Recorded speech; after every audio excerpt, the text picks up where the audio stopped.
시작.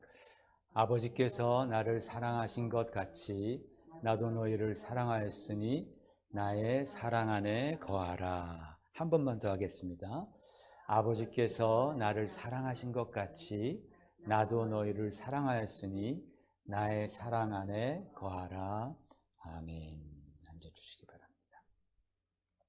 지난주에 우리는 소망이 되신 예수 그리스도에 관해서 말씀을 들었습니다. 사도 바울은 만일 누구든지 그리스도 밖에 있으면 소망이 없는 자다. 전혀 소망이 없는 인생이다 라고 말씀했습니다. 왜 그리스도께서 소망이 되십니까? 바로 주님께서 우리에게 구원의 소망이 되어주셨기 때문입니다. 우리를 우리의 모든 그 더럽고 추한 죄악과 그리고 우리가 당연히 그 죄로 말미암아 받아야 할 형벌에서 건져주실 수 있는 분이 유일한 분이 바로 예수 그리스도이시기 때문입니다. 그래서 주님이 우리의 구원의 소망이 되십니다. 그리고 두 번째로는 주님은 우리와 함께 하시겠다라고 약속해 주셨습니다. 우리와 동행해 주시는 그 주님은 우리에게 소망이 되시죠. 이 땅에서 소망이 되십니다. 그리고 우리는 천국에 이제 종으로 들어가는 것이 아니라 당당하게 예수님과 함께 천국의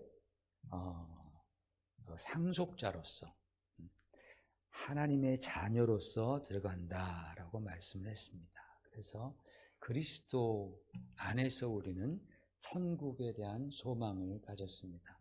그래서 사도 바울은 이 소망을 영광의 소망이라고 그렇게 불렀습니다.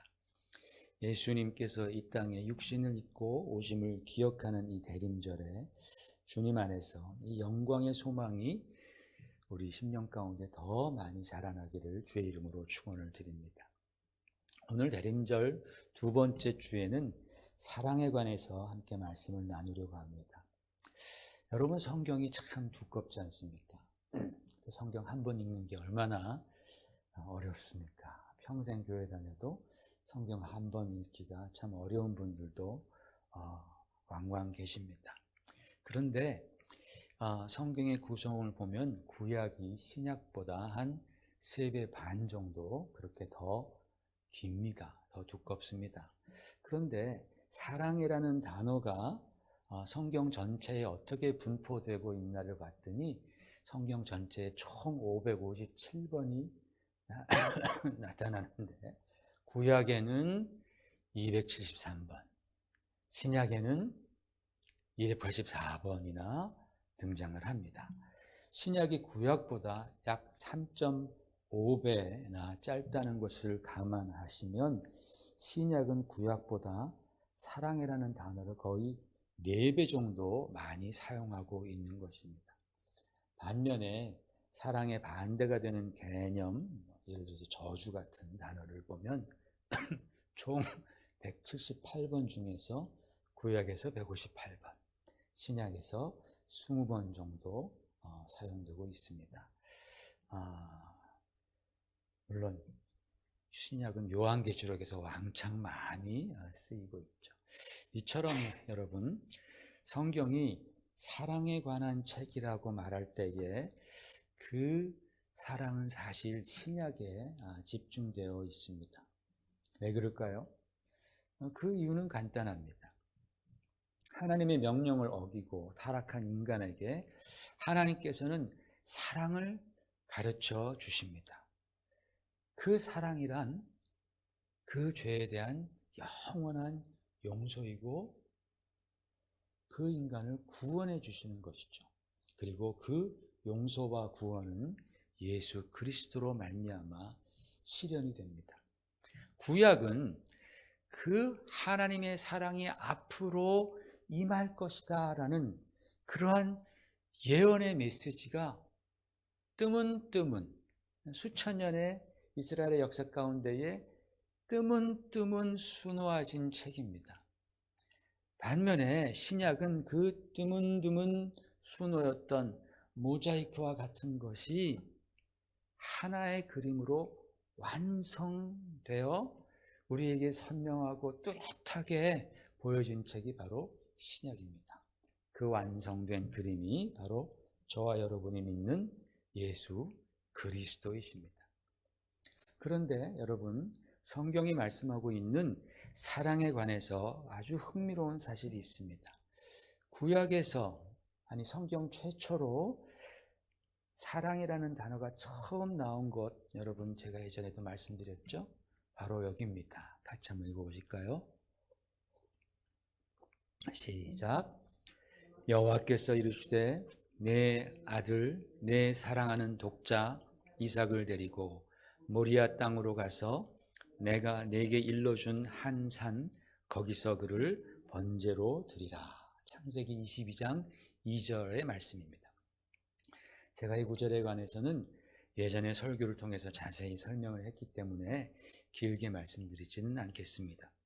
구약에 처음으로 등장한 사랑은 남녀 관계의 사랑도 아니고 부부 관계의 사랑도 아니고 부모 자식의 사랑도 아니고 심지어는 하나님과 인간의 사랑도 아니었다라는 겁니다. 놀랍게도 굉장히 스페시픽하게 콕 집어서 독자에 대한 사랑이라고 성경은 쓰여 있습니다. 그리고 이 창세기 22장 2절의 이 구절은 예언적이고 비유적이기 때문에 여기서 말씀하는 그 독자의 사랑은 나중에 하나님의 독생자에 관한 사랑으로 치환된다고 예전에 말씀을 드렸습니다. 자, 그렇다면 여러분, 신약에서 사랑이라는 단어가 가장 먼저 등장한 곳은 어디일까요? 바로 마태복음 3장 16절입니다. 시작. 하늘로부터 소리가 있어 말씀하시되 이는 내 사랑하는 아들이요 내 기뻐하는 자라 하시니라. 아멘. 여러분, 가만히 성경을 보면 정말 놀랍도록 소름 끼치지 않습니까? 구약에 처음 나온 사랑과 신약에 처음 등장한 사랑의 성질이 같은 성격의 사랑, 즉 독자에 관한 사랑이다라는 것입니다. 구약에서 비유로 말씀하셔서 베일에 쌓여 있었는데 신약에 와서는 그 베일을 완전히 걷어버리시는 겁니다. 성경이 말씀하는 사랑의 정의, 사랑의 근원, 사랑의 방법 모두가 다 아버지의 독자에 대한 사랑에서 시작되는 것이다 라고 말씀드릴 수 있습니다. 이게 왜 중요한지를 우리는 한번 생각해 봐야 합니다.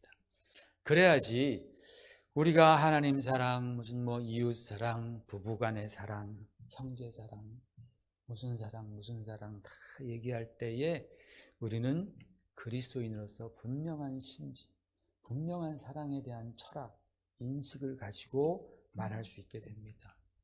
그렇지 않으면 우리 사랑의 동력은 얼마 못 가서 그 힘을 잃고 맙니다. 왜냐하면 우리 안에는 진정한 사랑이 없기 때문에 그렇습니다. 여러분, 성경은 하나님은 사랑이시니라 라고 말씀했죠. 우리는 그 말씀을 참 좋아합니다. 하나님은 사랑이시라. 얼마나 좋은 말씀입니까? 그런데 우리가 이 말씀을 들으면 바로 하나님이 세상을 이처럼 사랑하사 독생자를 주셨으니 라는 말씀과 바로 연관을 시킵니다.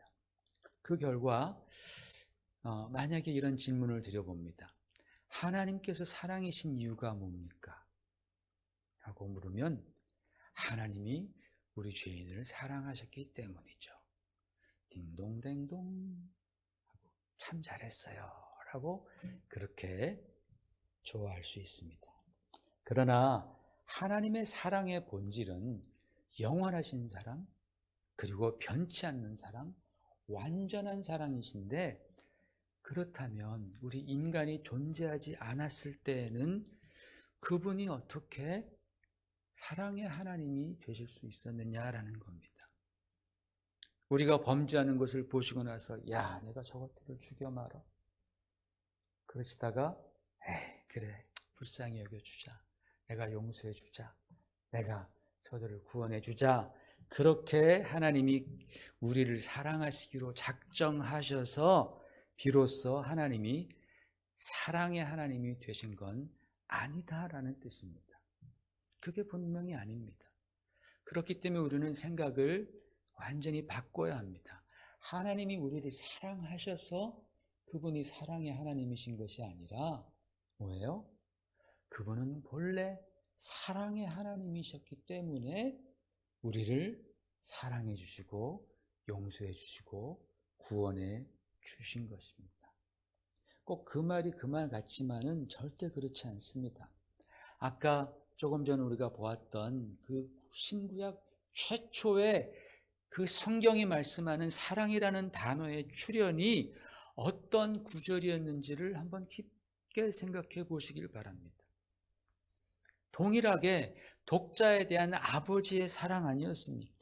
그러니까 하나님의 사랑이 영원하시고 완전하시고 그리고 변치 않으신 사랑일 수 있었던 것은 영원 전부터 우리 인류가 만들어지기 영원 전부터 함께 하신 그 독생자 예수 그리스도 그리고 성령 하나님 삼위일체 하나님 안에서 그분들이 누렸던 그 사랑의 관계, 그 사랑이 존재했기 때문이다라는 거예요. 여러분, 사랑은요 반드시 대상이 있어야 되지 않습니까? 만약에 아들이 엄마한테 와서 엄마 I love 그리고 거기서 딱 끝나. 그러면 I love what? 엄마는 듣고 싶죠. 그죠? I love you 라는 그 대상을 듣고 싶은 거예요. 근데 대상이 없다면 사랑은 성립되지 않습니다.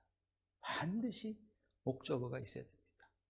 그러니까 하나님께서 영원 전부터 사랑의 하나님이시라면 하나님께서 사랑의 대상이 있어야 되지 않아요? 누구냐? 인간도 없었는데 바로 영원한 삼위일체 안에서 성부 하나님은 성자 예수님을 사랑하시고 성자 예수님은 성부 하나님을 사랑하시되 완전한 사랑, 영원한 사랑, 그리고 변치 않는 사랑으로 사랑하셨다라는 거예요. 그래서 우리 하나님은 사랑이시다라고 말씀하고 있는 것입니다. 우리 요한복음 17장 24절을 같이 읽어보겠습니다. 시작.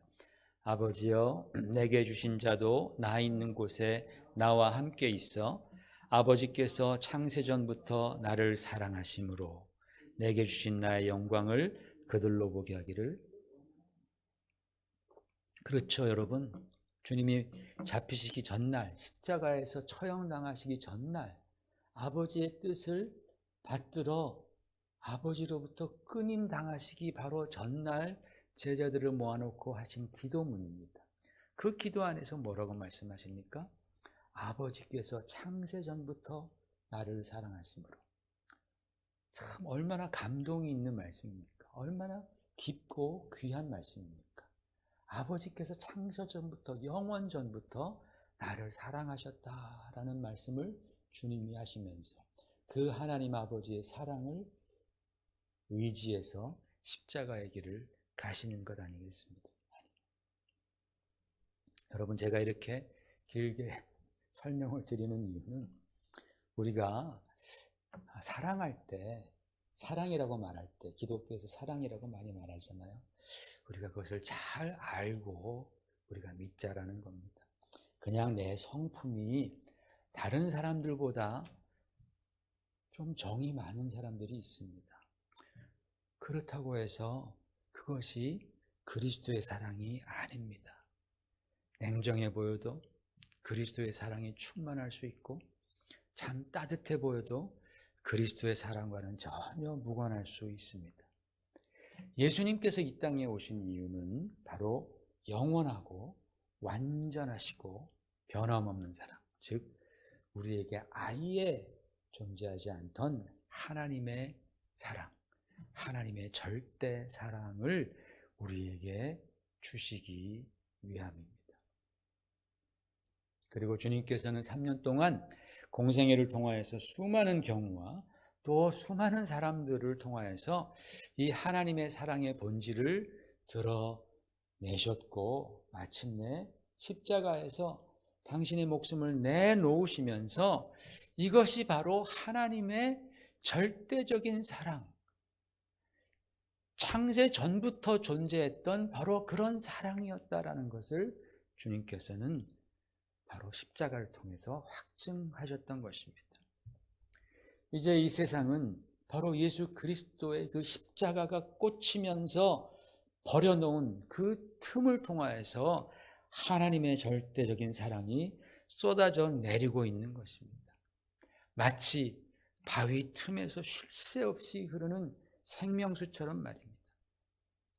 우리는 여기에 항상 목을 축여야 하지 않겠습니까? 우리의 인생을 축여야 하지 않겠습니까? 그 하나님의 절대적인 사랑에 우리 자신을 노출해야 되지 않겠습니까? 그러면 어떻게 우리가 그 사랑을 맛보고 소유할 수 있나요? 오늘 본문 말씀에서 주님은 이렇게 말씀하시잖아요. 한 번 더 같이 읽어보십시다. 아버지께서 나를 사랑하신 것 같이 나도 너희를 사랑하였으니 나의 사랑 안에 거하라. 아멘. 얼마나 여러분 은혜로운 말씀입니까?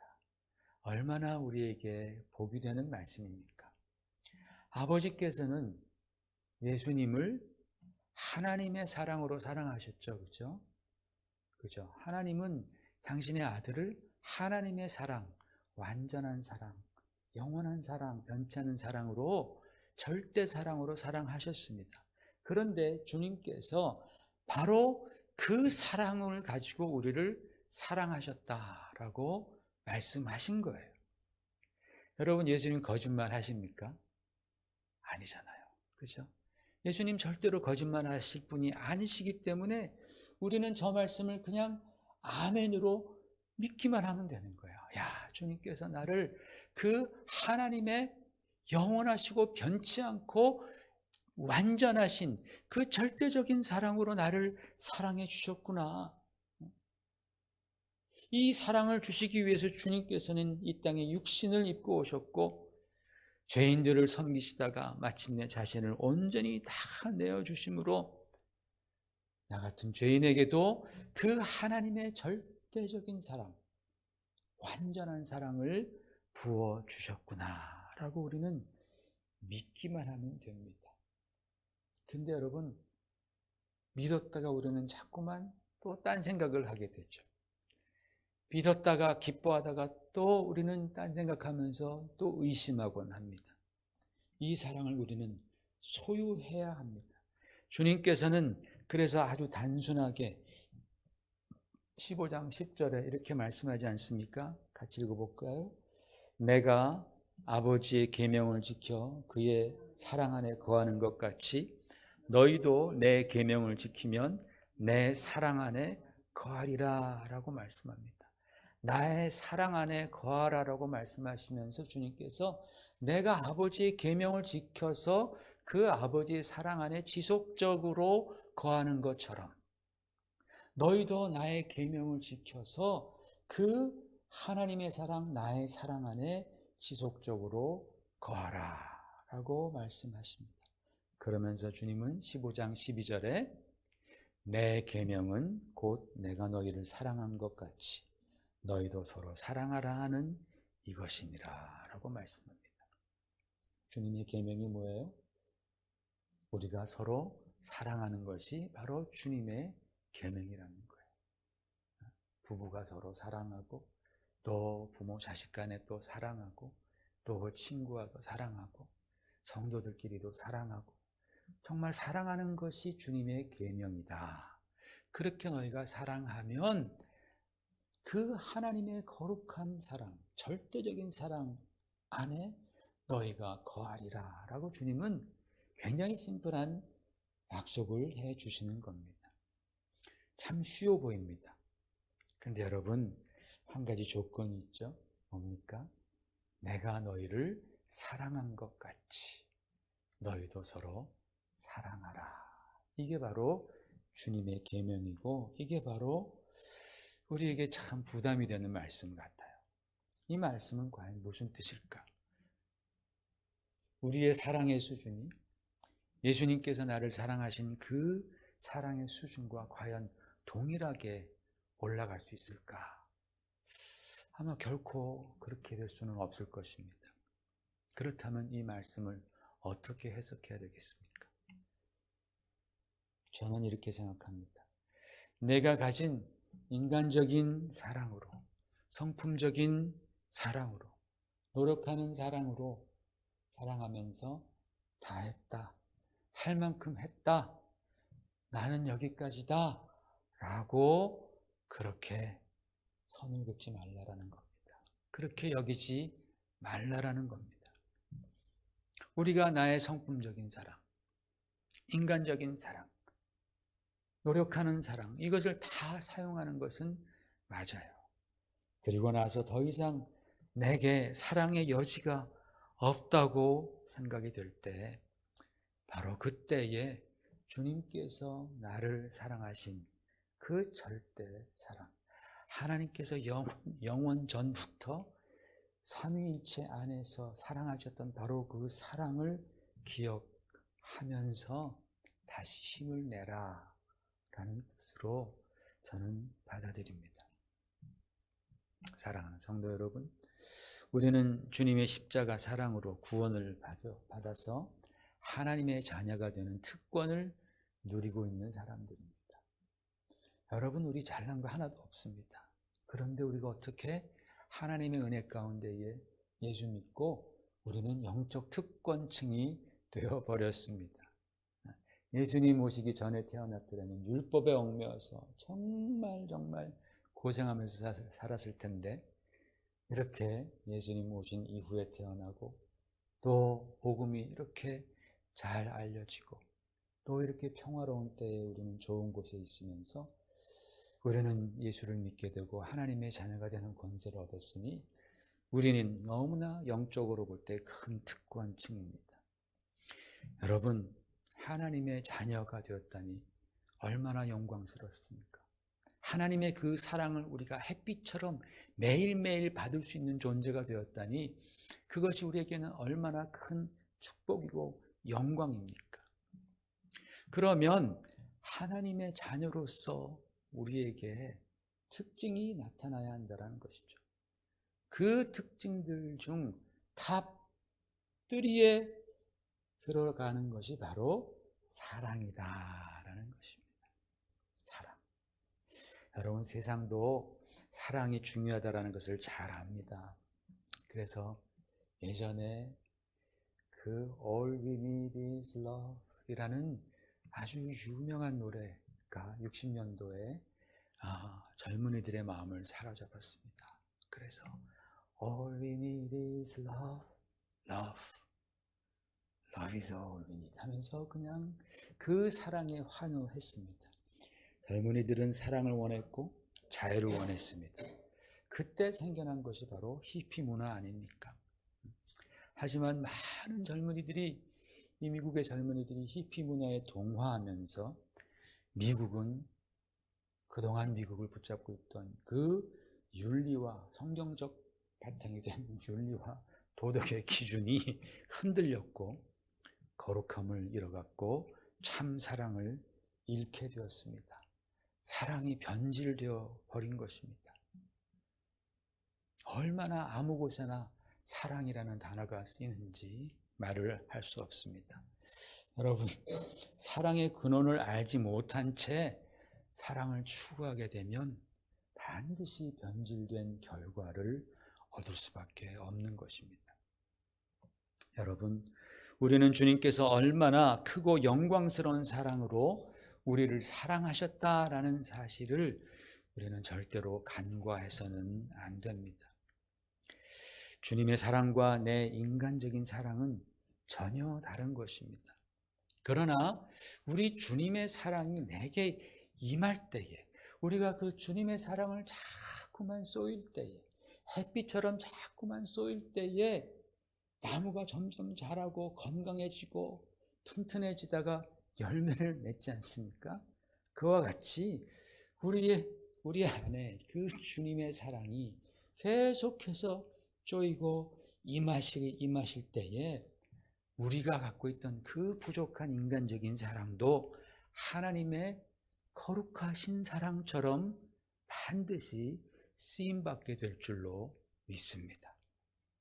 이번 대림절 둘째 주일 기간 동안에 하나님의 절대적인 사랑을 우리들에게 주시기 위해서 이 땅에 오신 예수님, 그리고 자신을 온전히 십자가에 내어주는 것만이 하나님의 그 절대 사랑을 우리에게 주실 수 있었던 것을 아셨기에 끝까지 순종하신 그 예수 그리스도, 하나님의 사랑을 흠뻑 받으셨던 그 예수 그리스도, 그리고 그 흠뻑 받으신 그 사랑으로 우리를 사랑해 주신 그 예수 그리스도를 깊이 더 묵상하고 그 주님의 사랑이 우리 심령 가운데에 충만히 채워지는 기간 되시기를 주 예수 이름으로 축원을 드립니다.